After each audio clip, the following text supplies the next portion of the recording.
Swayam Prabha. Digital India. Educated India. Dear students, I welcome you again on the 12th lecture on Mineralogy course offered by the Department of Geology and Geophysics, IIT Kharagpur. This will be also the third lecture under Optical Mineralogy, which we have introduced in the previous two lectures here. Now, let us see what we will study in this lecture today. Here I will introduce to you the concept of optical indicatrix and optic orientations of a mineral, and I will tell you about the indicatrix of isotropic mineral, uniaxial mineral group and biaxial mineral group here. I will also define to you the extinction and extinction angle. I will define them. I will also tell you the significance of these values and how this extinction angle measurement is dependent on optic orientation here. Now, what is an optical indicatrix? Optical indicatrix is a three-dimensional graphical representation of the changing refractive index of a mineral. And I will show you with diagrammatic sketches what is a three-dimensional representation of each mineral where the distance from the center to the indicatrix surface is essentially the refractive index values here. The shape of the indicatrix has three broad varieties. One is a sphere, one is a biaxial ellipsoid, and the third is a triaxial ellipsoid.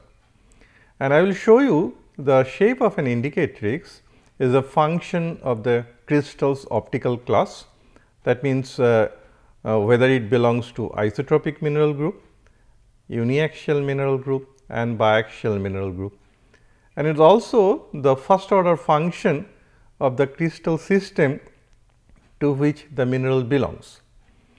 And here the measurement of refractive index is done as the distance from the center to the point on the surface of the indicatrix, and this is the value of the refractive index at that point. So, immediately we will be able to understand that this value of refractive index changes at different directions here. So, this is also a directional property of a mineral in terms of a three-dimensional geometry, which we call it as optical indicatrix here.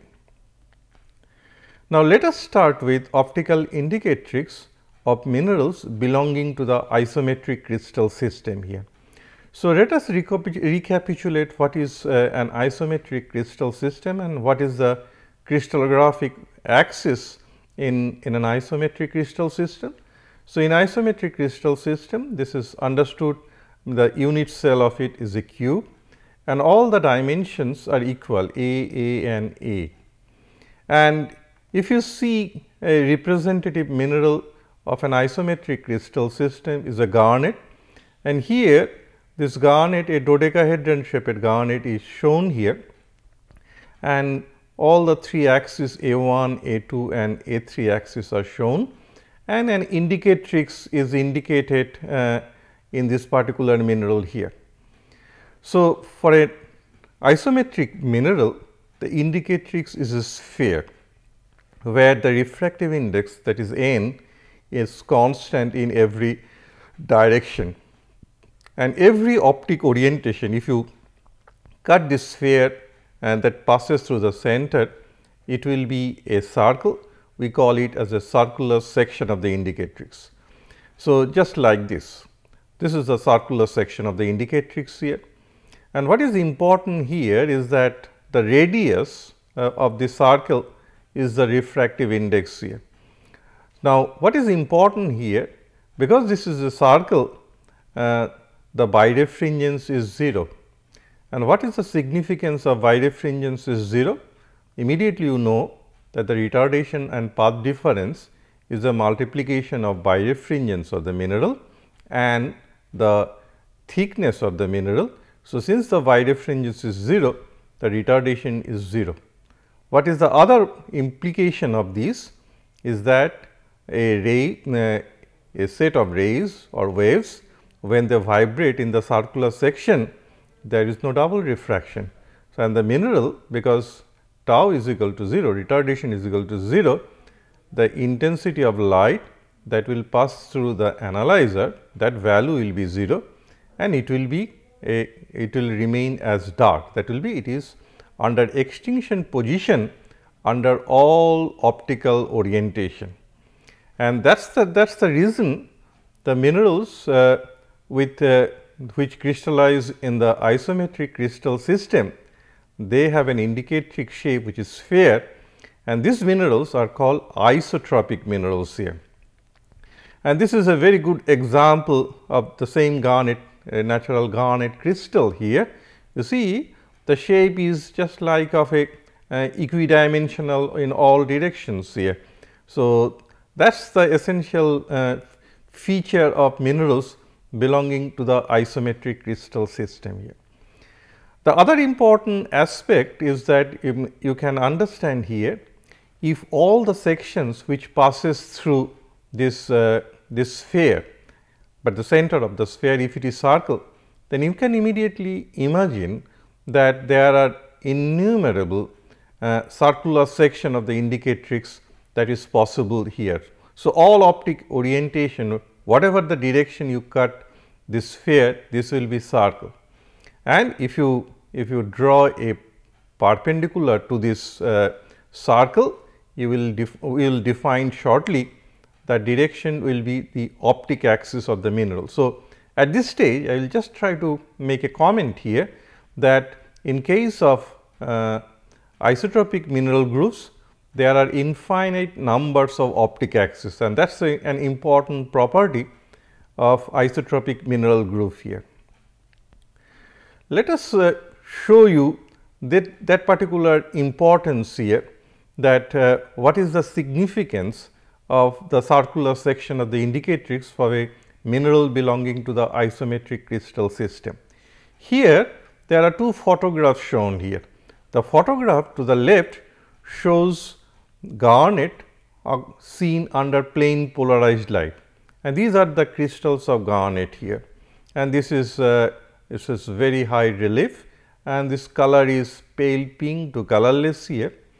And when the same mineral is seen under cross polarized light, you will see that everywhere the mineral is dark or under extinction position. This is the characteristic feature of minerals belonging to the isometric crystal system, or the characteristic of isotropic minerals here. So, isotropic minerals, they will remain under extinction position under all stages of rotation of the microscope stage, and it emanates from that very important aspect here, that in circular section the birefringence value is 0, and that is the reason why the intensity of light that is resolved parallel to the analyzer vibration direction, that value is 0. So, 0 transmission of light passes through the analyzer, and that is the reason why the mineral will be dark or under extinction position, and this will be the characteristic feature of isotropic mineral group. Let us now come to anisotropic mineral groups here, and let us consider a type of anisotropic mineral group which we call it as uniaxial. Now, immediately you understand what the uniaxial term means. Uni means one, and axis in this particular case is an optic axis. So, there is only one optic axis. So, we will define why there is one optic axis, and we will also define what is an optic axis here.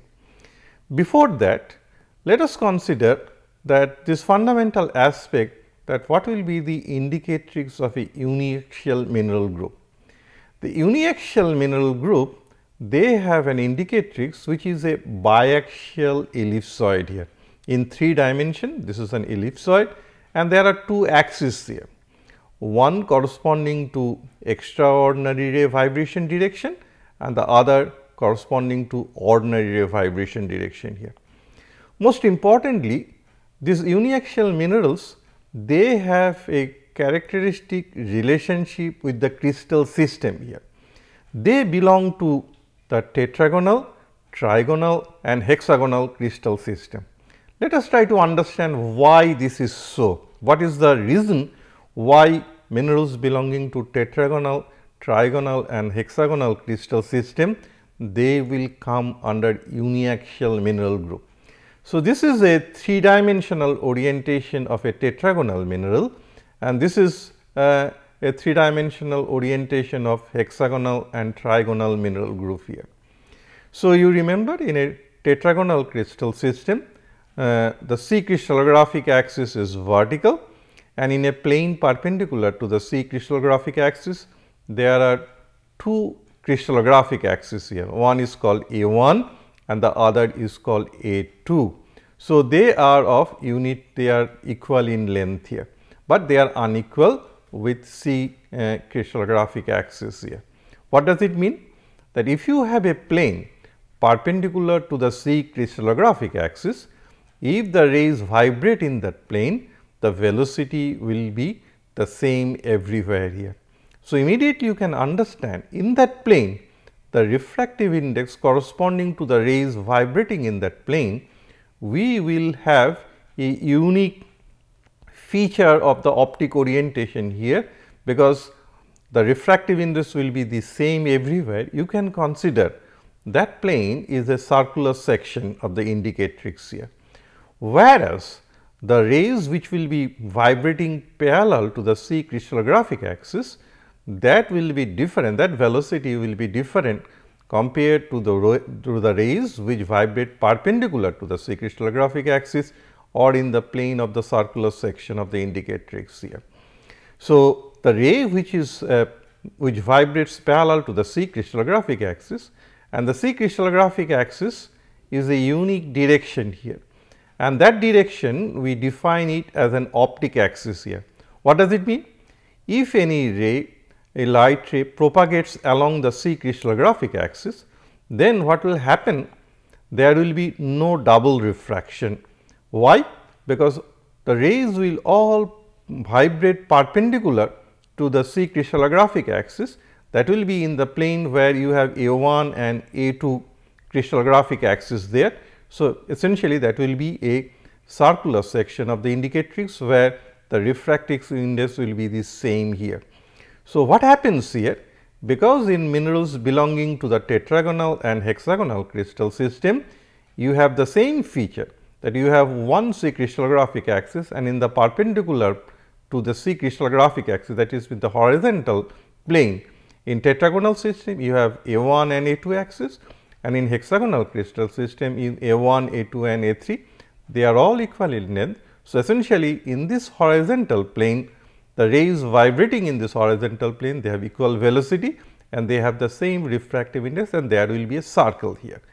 So, this particular unique feature of minerals belonging to tetragonal, hexagonal and trigonal crystal system, they have one C crystallographic axis, and that is your optic axis here, and this will be parallel to the C crystallographic axis, and that is also be the axis which is 4-fold axisymmetry, 3-fold axisymmetry or 6-fold axisymmetry here.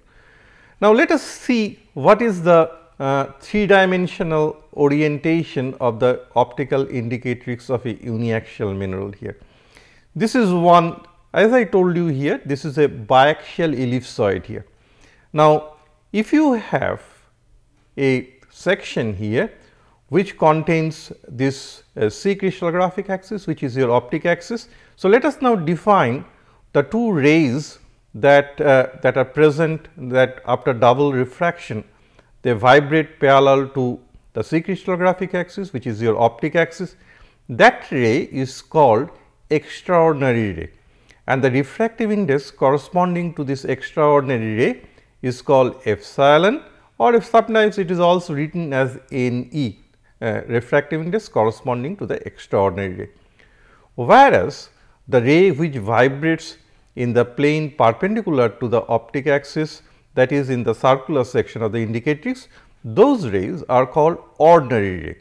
And remember, the ordinary ray, they behave Snell's law, extraordinary ray does not behave or does not obey Snell's law here. Now, the other important issue here is that if you have an optic orientation here, where you have the C crystallographic axis, so or the optic axis, then you have an optic orientation which will be an ellipse here, and you will have a semi major axis.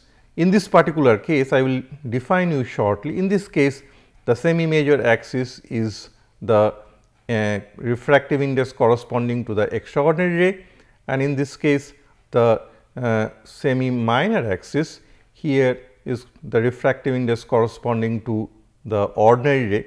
Very often we call it as omega, and this one we call it at epsilon. In this particular case, epsilon is greater than omega here. When in uniaxial mineral any value or epsilon value is greater than n omega or refractive index corresponding to the ordinary ray, we call those uniaxial minerals as an positive optic sign here. And the shape of this kind of biaxial ellipsoid, we call it as prolet type or rugby ball type here. The converse, so what is the other important issue here? When you have n epsilon greater than n omega, where the velocity of extraordinary ray is lower than that of the velocity of the ordinary ray. That means, extraordinary ray is the slower ray, only then you have epsilon greater than omega, and in that situation uniaxial minerals optical indicatrix is called prolet. Now, if you have a different situation here, where you have a shape which is the shape of an oblate shape here, where n epsilon is less than n omega. So, our refractive index corresponding to the extraordinary ray is lower than the refractive index corresponding to the ordinary ray. So, this is the situation here. So, then we call it the uniaxial mineral has a negative optic sign here. So, that is a very important aspect here, that this positive and negative optic sign in uniaxial mineral is essentially due to the velocity differences between extraordinary ray and ordinary ray. In case of uniaxial negative mineral, E ray is faster, E ray is the faster ray than the O ray here. Now, I would like to define two important aspects here with respect to the uniaxial indicatrix. Now, the optic orientation which contains the C crystallographic axis or optic axis here, which will be essentially the an elliptical shape here. That kind of optic orientation is called principal section of the indicatrix here. So, in the principal section of the indicatrix, as I will further define it here, where you have the true value of epsilon and the value of omega here, and the birefringence will be maximum here. Whereas, in the circular section of the indicatrix, which will be only 1, there the birefringence is 0, and importantly, as we have seen in case of isotropic mineral group, here also the uniaxial mineral and an anisotropic mineral will behave just as an isotropic mineral if the optic orientation is the circular section of the indicatrix, or optic orientation is perpendicular to the optic axis. In that situation, a uniaxial mineral will just behave just like an isotropic mineral here. Now, this I will try to further define here with respect to different images here.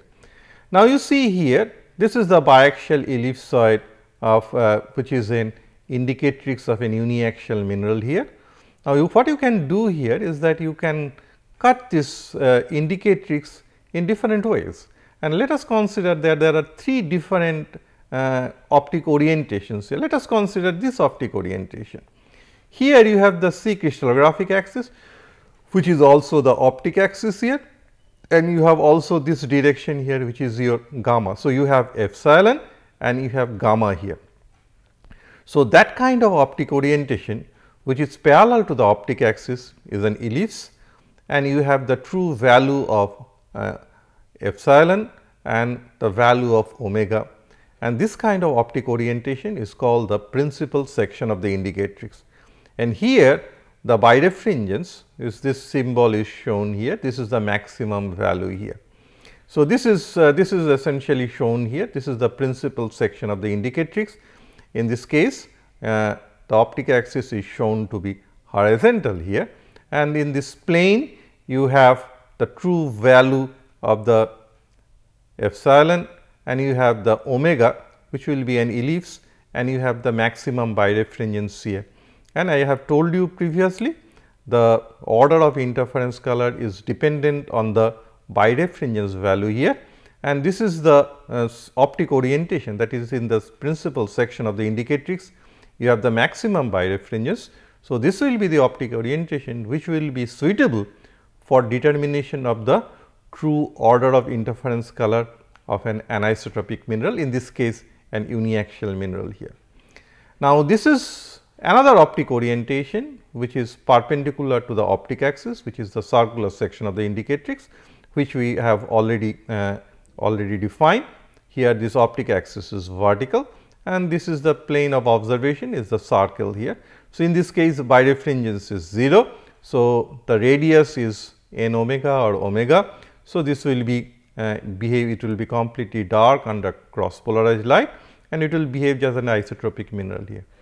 And if you have a random section here, in that random section it will still be an ellipse, but important thing that the semi major axis will be a value intermediate between true epsilon value and omega value here. We call it as epsilon dash, and the birefringence here, that is epsilon dash minus omega, will be a value which will be lower than the true birefringence value here.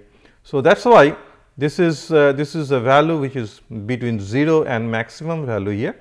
So, in those optic orientation, the order of interference color will be lower than the true order of interference color of a uniaxial mineral here. So, this is, I am trying to reinforce here the importance of the optic orientation. The same mineral, how it is cut, how its optic orientation is there, and its optical behavior will be different from its different grains of the same crystal because of its different optic orientation here. And I think that I have been able to tell you here the significance of the two terms here, the principal section of the indicatrix, circular section of the indicatrix, and random section here. So, with respect to the uniaxial mineral, I think that I have been able to emphasize upon these terms here. Now, let us come to another mineral group called biaxial mineral group. So, as you see here, the biaxial mineral group, the terminology tells us that there are two axes here.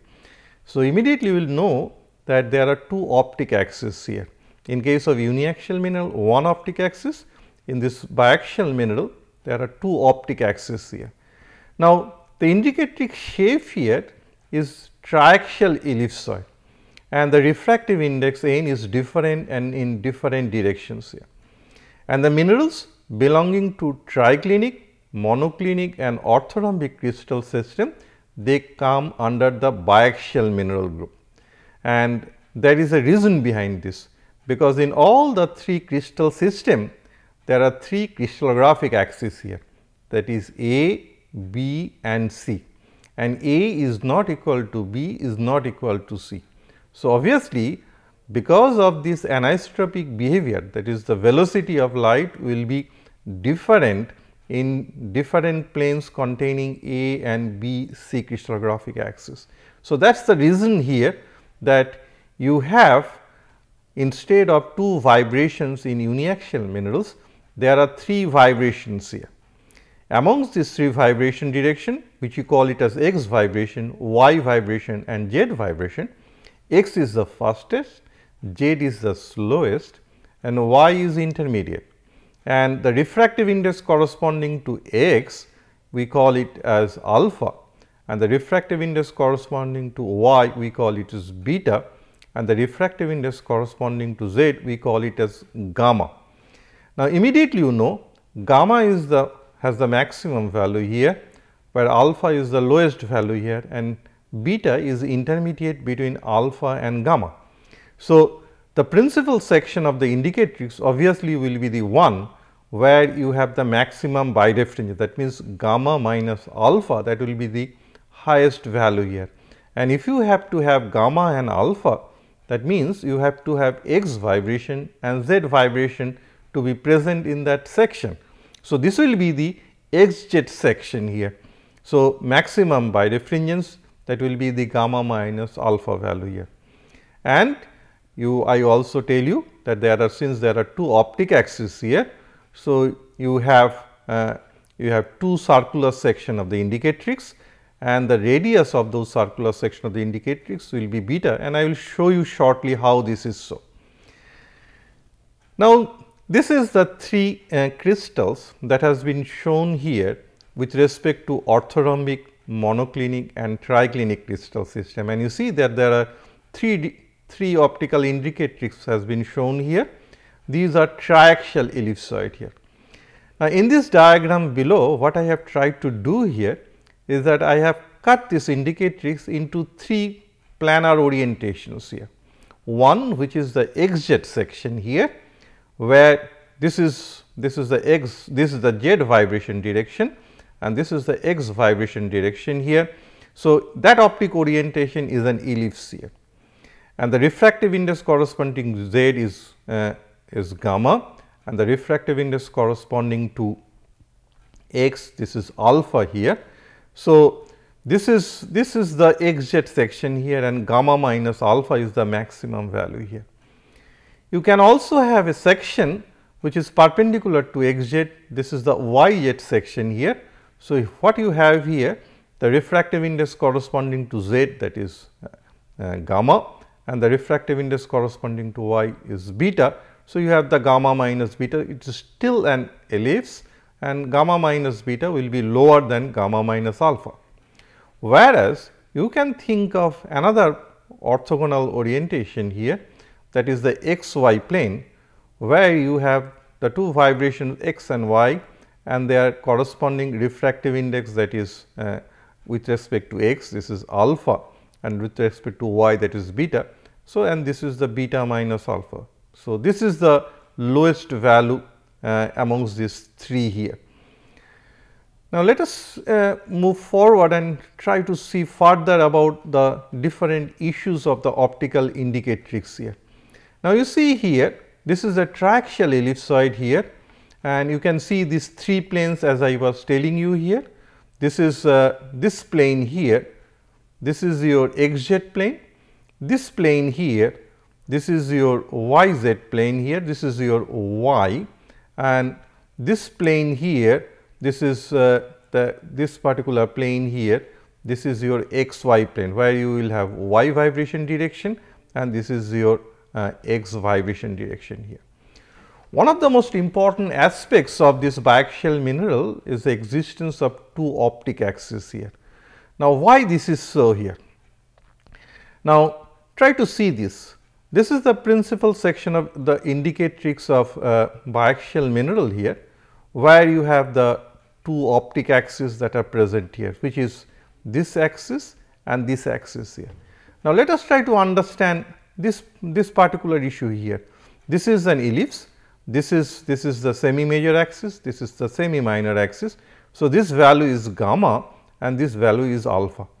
Now, if you go from this point here and progressively come to this point here, and everywhere on the periphery, if you join from the center to this point in the periphery, that will be your refractive index here.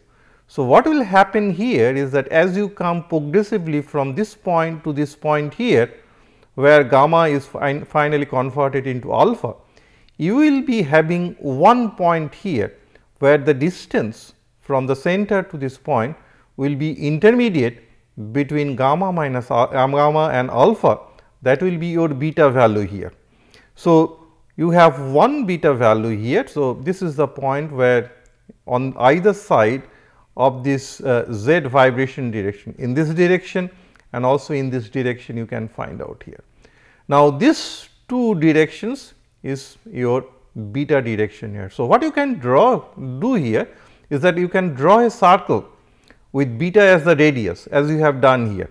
So, you have a circle here and you can draw another circle here, this circle here.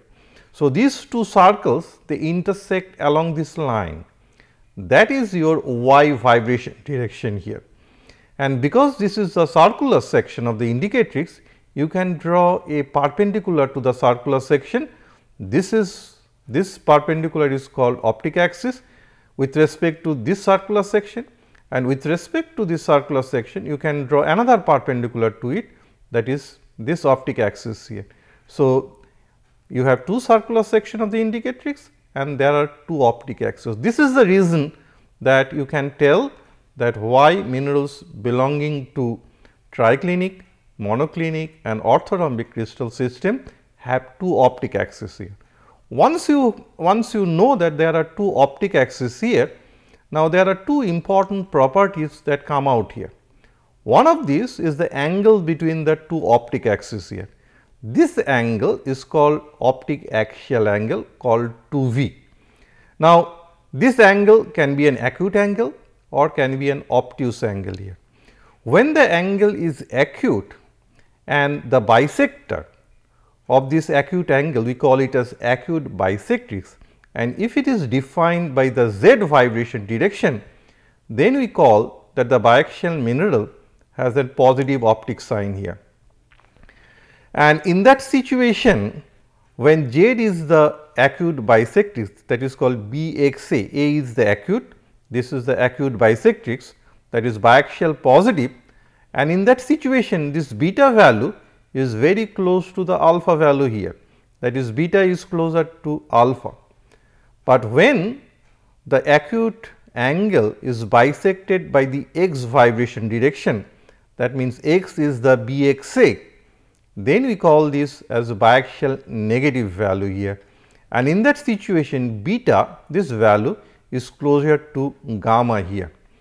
Now, depending on the value of 2V, when 2V is equal to 0, then you have only one optic axis and that is uniaxial, and for biaxial the 2V value will be between 0 and 90 degree. When 2V is equal to 90 degree, we call this as optically neutral here. And this is the same thing, that how you cut this particular biaxial ellipsoid in different directions of light vibration, we call it 1, 2, 3, 4, 5. There are different directions of vibration. When one is the direction of propagation is along Z, and so when the direction of propagation is, say for example, along X, and then you can cut this particular section and intersect with the triaxial ellipsoid, you can have ellipse of different shape, and in some cases when you are at 3, so where you will have the circular section of the indicatrix here. So, one important aspect here is that in case of biaxial indicatrix here, there are different possibilities of optic orientation and you have different birefringence possible here. But the two birefringence of a biaxial mineral is only be seen in the principal section of indicatrix of this mineral. What is the principal section of the indicatrix? Where you will have the two optic axis will be there. That is essentially is your XZ plane of the indicatrix here.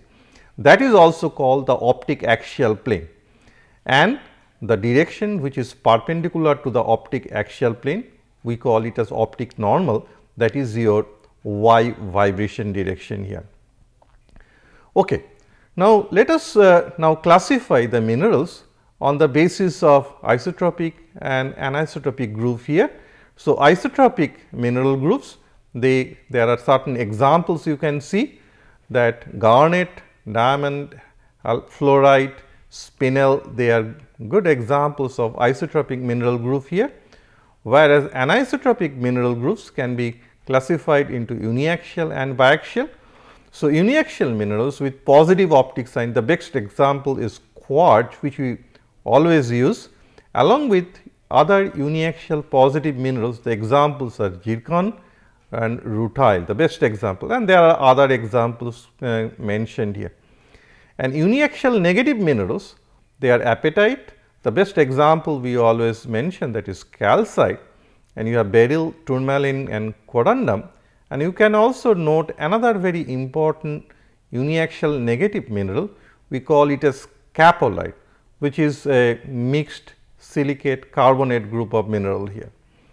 And in the biaxial group, you have the positive minerals are magnesian N member orthopyroxene, we call it N-statite.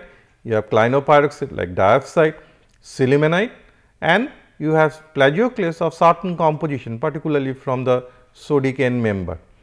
And the biaxial negative mineral group, this is potash sulfur is always biaxial negative, as also muscovite, hornblende, and also plagioclase of certain compositions, they are also biaxial negative here. Okay. Now, this is the one that I discussed in a previous class here, the significance of the optic orientation in terms of the order of interference color here. So, I just very rapidly pass through this here. So, these are the 4 images of a crystal of olivine here, the magnesium rich olivine here. You see they have different order of interference color. The color is different and the order is also different. And I discussed in the last class that of this all different mineral grains, this mineral grain showing yellow green second order interference color, that is the highest order here. And immediately I told you that this will be the principal section of the indicatrix of the mineral corresponding to that composition here. And I told you how this second order interference color can be used, and knowing this thickness of the mineral, you will be able to calculate the birefringence value using the Rice-Sorensen color chart here. So, important that the different order of interference color of a mineral is essentially an optic orientation of the crystal here. Circular section of the indicatrix will show the lowest order interference color and will behave as an isotropic mineral, whereas the principal section of the indicatrix will give rise to the highest order of interference color, and random sections will give an order of interference color which will be lower than the true order of interference color here. Now, the next property that we will learn now is called extinction angle, and this is also the property that is to be studied under cross polarized light. What is an extinction angle? This is the angle between a crystallographic axis and the vibration direction of a mineral here. And the crystallographic axis is essentially defined by the morphological direction of the crystal, the long orientation, or if the cleavages are present here, the cleavages are essentially parallel to the crystallographic axis, they will define this as an indicator of a crystallographic axis. There are 3 types of extinction we know about. When the extinction angle is 0, we call this as parallel or straight extinction. When the extinction angle has a non-zero value here, we call it as an inclined extinction. And when the vibration direction bisect the angles between 2 equivalent morphological reference direction or 2 equivalent cleavage directions or 2 equivalent crystallographic axis direction here, and that is essentially that bisector, that is makes 2 angles here which are equal here. That kind of extinction we call it as symmetrical extinction here. Now, this is a very nice table which summarizes the type of extinction that we see in minerals belonging to the 7 crystal system here. So, in minerals belonging to hexagonal, trigonal, tetragonal and orthorhombic crystal system, we see straight extinction here, and we also see symmetrical extinction in this hexagonal, trigonal and tetragonal crystal system, as well as in the orthorhombic crystal system and also in the monoclinic crystal system, where we see in orthorhombic we see straight extinction, monoclinic we see inclined extinction, but in certain optic orientation of monoclinic crystal I will show you that it also shows straight extinction here. And triclinic minerals will always show inclined extinction here. Now, let us see the basic principle behind this categorization of minerals showing straight extinction or inclined extinction here. So, in orthorhombic crystal system, you know that alpha is equal to beta is equal to gamma is equal to 90 degree, and the vibration direction x, y, z, they are of orthogonal orientation. Immediately you can understand that the crystallographic axis coincide with the vibration direction. So, that is why the angle is 0. So, you have straight extinction in minerals belonging to the orthorhombic crystal system. The same is true for tetragonal, trigonal and hexagonal crystal system, particularly in the principal section of the indicatrix. A angle C is 90 degree and E ray and O ray, their angle is also 90 degree. So, crystallographic axis coincide with the vibration directions, and they will also show straight extinction or parallel extinction. In case of monoclinic crystal system, alpha is equal to gamma is equal to 90 degree, but beta, that is the angle between A and C crystallographic axis, is not 90 degree. Here B axis coincides with the y vibration direction, and x and z vibrations, they lie in the AC plane here. In that plane, x angle z is 90 degree, but A angle C is not 90 degree. So, what happens? Z does not coincide with the C crystallographic axis. So, in this optic orientation, which is the principal section of the indicatrix of monoclinic mineral, which is parallel to the 0 1 0 optic orientation, you have a value of z angle C, which is not 0, and this we measure as a measure of the inclined extinction or angle of extinction or extinction angle for a monoclinic mineral here. Whereas, in 100 optic orientation, I will show you that it shows straight extinction here. Whereas, in crystal system of the triclinic crystal system, the alpha is not equal to beta, is not equal to gamma, is not equal to 90 degree, and the crystallographic axis, they make an angle with the vibration direction. So, generally triclinic minerals will show inclined extinction. So, let us see with an orthorhombic crystal system here, and this I have already mentioned here, that alpha is equal to beta is equal to gamma is equal to 90 degree, and this is A, B and C orientation here. Now, let us consider there are two crystals of orthorhombic crystal system here. This system here, in this case, you see there is a cleavage here, and this cleavage is parallel to this 0 1 0 plane here. So, let us try to see here, this is the B crystallographic axis, this is the C crystallographic axis, and this is your A crystallographic axis here. And you see here this particular direction, that is your cleavage direction here. So, in sections, say for example, in 110 plane or say in 101 plane, what you have here, that this trace of cleavage, which is a vertical cleavage here, which is parallel to the C crystallographic axis. So, in this particular optic orientation, this cleavage direction will tell you, will be a marker of the C crystallographic axis here. So, everywhere if you draw an indicatrix position here or a particular orientation here, wherever you see, say for example, in 110 here. So, this is the direction, that is your C crystallographic axis, and also this is the Z vibration direction here, and this is the alpha dash vibration direction here. So, in this case what you have here is the crystallographic axis, that is C, coincides with the Z vibration direction. So, in this plane you have 0 extinction angle here, and you can also have a situation here in the 001 plane here. So, in this also case you have the trace of cleavage here. In this case this will be a crystallographic axis, and here also it is, you have the two vibration direction here. This is the Y vibration direction here, and this is the X vibration direction here. So, here also the vibration directions coincide with the crystallographic axis.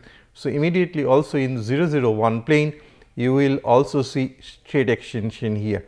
So, If you now go to another type of orthorhombic crystal where now there are two sets of cleavage here, and this cleavage system here is, say, let us consider this as 1-1-0 cleavage system here. So, this is this cleavage is of this orientation, another cleavage is of this orientation here.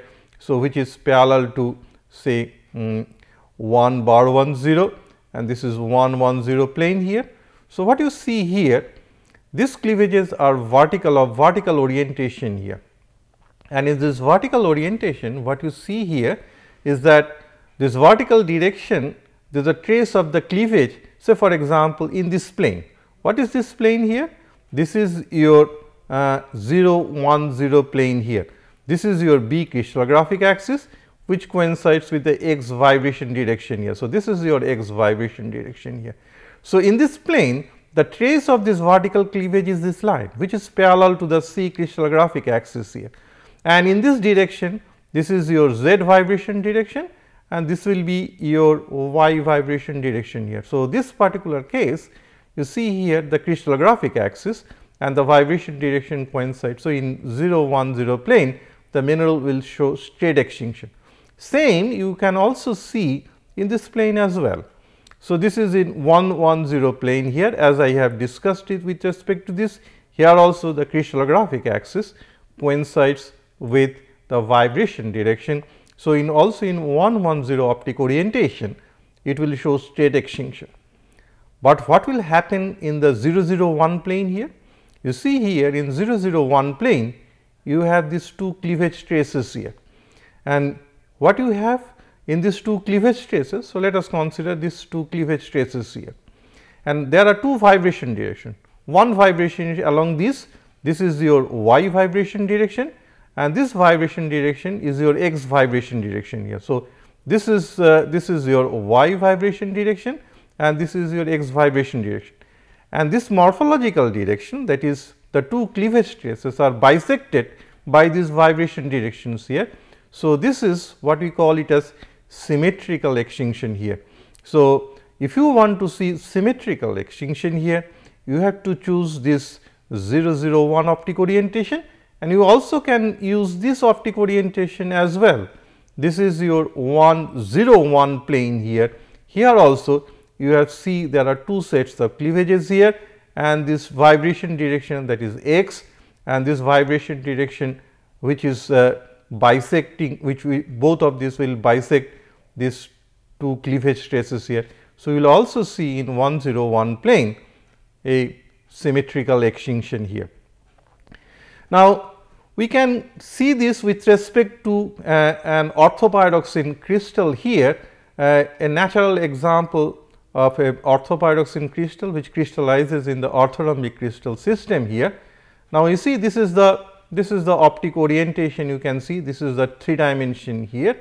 So, what you see here, this is your B crystallographic axis, which is parallel to the x vibration direction. This is your C crystallographic axis, which is your parallel to the z vibration direction, and this is your y vibration direction, which is parallel to the A crystallographic axis here. So, they have two sets of cleavages here, as I have told you here, parallel to 1 1 0 and 1 bar 1 0. So, in 1 0 1 section here, you will be able to see the symmetrical extinction here, as also in 0 0 1 plane here.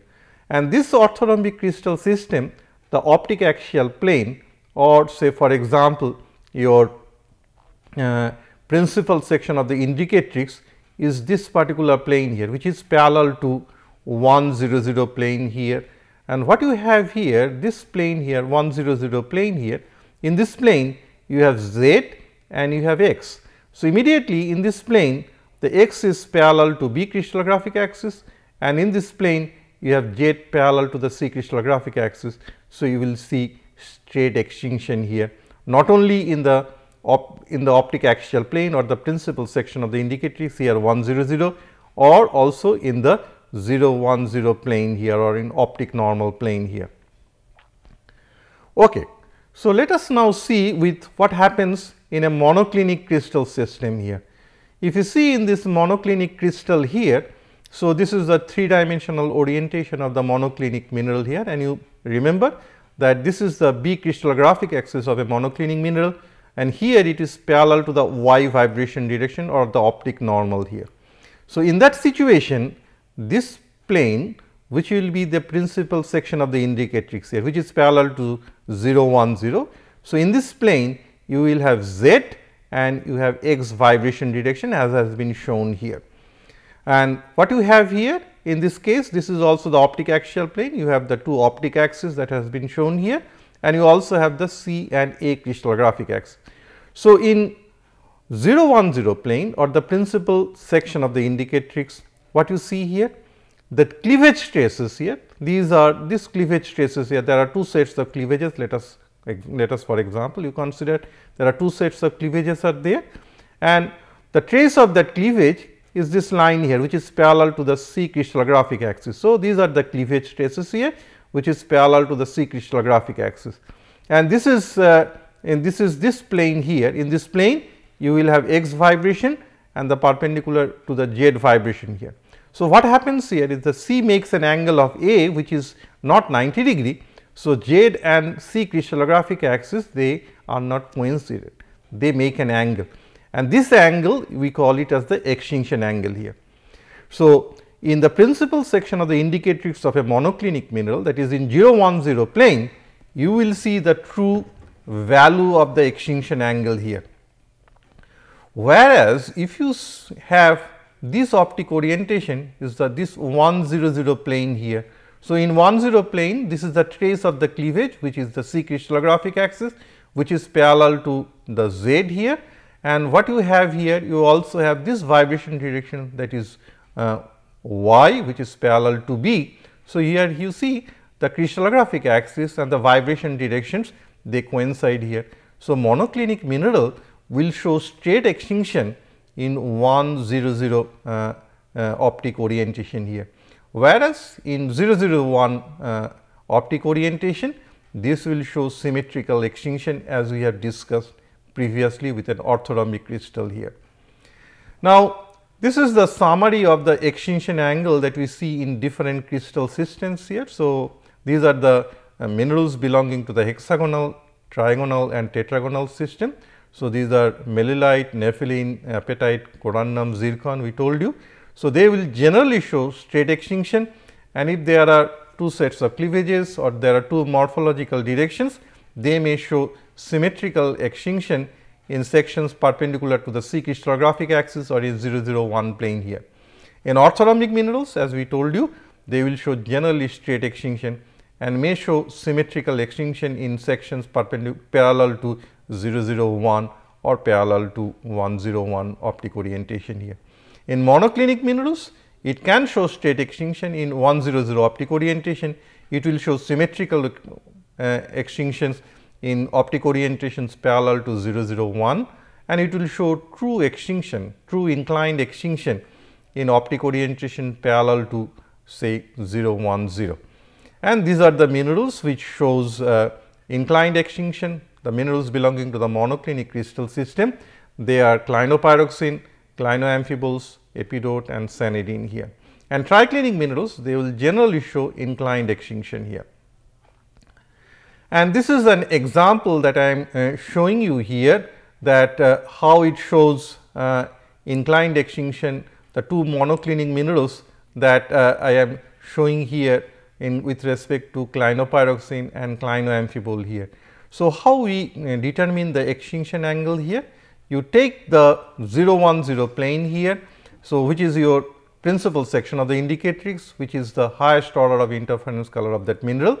You rotate the trace of the crystal face or cleavage parallel to the north south crosswise. This is the direction here, and you take the reading from the from this goniometer stage, and you take this value here. Now you rotate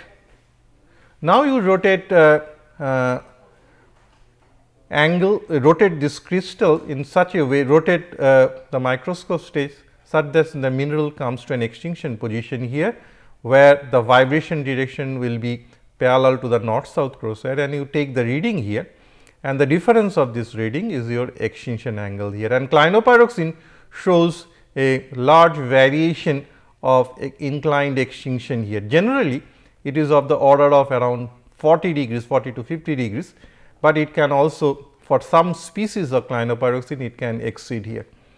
And same way, clinoamphiboles also have the same extinction angle, but generally the clinoamphiboles, the extinction angle is the order of 10s to 20s in this value, which is much lower than that of clinopyroxene. Now, I will use this knowledge of the measurement of extinction angle in plagioclase to determine the anorthite content here. To do that, what you have to do here, you have to have an optic orientation of plagioclase, which is perpendicular to the 100 orientation here. So, in this section there will be the 010 interfaces will be parallel to the llI twin here. So, these planes are the traces of the 010 interface, these are the llI twin here. I will discuss this in a later section, and you will also have 001 cleavage traces here, these lines here, and the angle is of very close to 90 degrees, actual angle is 86 degree. Now, rotation of the trace of the 010 plane into north south orientation. So, you rotate it and the twin plane is parallel to the north south orientation, and the reading of the angle value from the vernier of the microscope stage, you get this value here, and you rotate the vibration direction x dash. So, these are essentially the x dash vibration direction here. So, you rotate it parallel to the north south vibration direction, and you get the another value value 2 from the vernier, and the extinction angle will be the difference between the two here. And what you see here, so this has been this extinction angle with respect to the plagioclase composition has been calibrated with this curve here, both for plutonic and metamorphic plagioclase or in volcanic plagioclase here. Particularly, if this is from this plagioclase, this is from plutonic igneous rock or metamorphic rocks here. In this case, the extinction angle is measured as 31 degree. So, you can from the 31 degree, you can put it here and see where you are on this curve. At this point here, you can see the plagioclase composition here. So, from left to right, the anorthite content in plagioclase progressively increases here, and here that value comes out at say anorthite 57 here. So, this is the way you can use the extinction angle in plagioclase to know its chemical composition here. So, in nutshell then I summarize that we can use the optical indicatrix and to identify three classes of minerals, isotropic, uniaxial and biaxial minerals, and how the indicatrix can give us an idea that under different optic orientation there will be different optical properties, particularly in relation to the birefringence values here. And I also have defined the concept of extinction angle and the different types of extinction that is possible in minerals here, and with different examples and how to measure it, this extinction angle I have defined it here. Hope this will be useful for you when you will be doing the hands on training with microscope. Thank you.